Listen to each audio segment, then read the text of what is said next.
وإذ قال الله يا عيسى ابن مريم اذكر نعمتي عليك وعلى والدتك إذ أيدتك بروح القدس تكلم الناس في المهد وكهلا وإذ علمتك الكتاب والحكمة والتوراة والإنجيل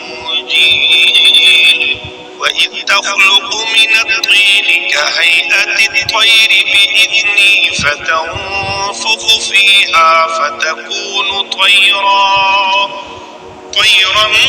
بإذني وتبرئ الأكمه والأبرص بإذني وإذ تخرج الموتى بإذني وإذ كففت بني إسرائيل عنك إذ جئتهم بالبينات فقال الذين كفروا منهم إن هذا إلا سحر مبين.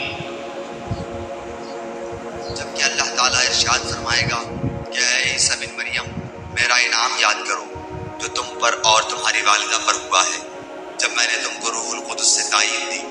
تم لوگوں سے کلام کرتے تھے گود میں بھی اور بڑی عمر میں بھی.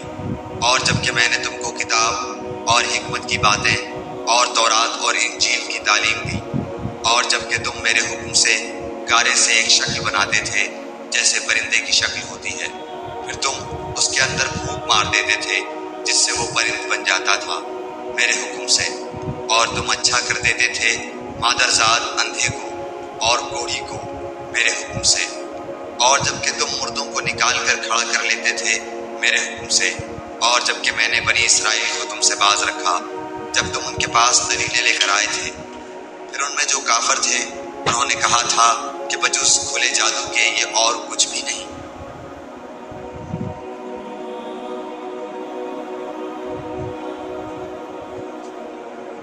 The day when Allah will say, O Jesus, son of Mary, remember my favor upon you and upon your mother when I supported you with the pure spirit, and you spoke to the people in the cradle and in maturity.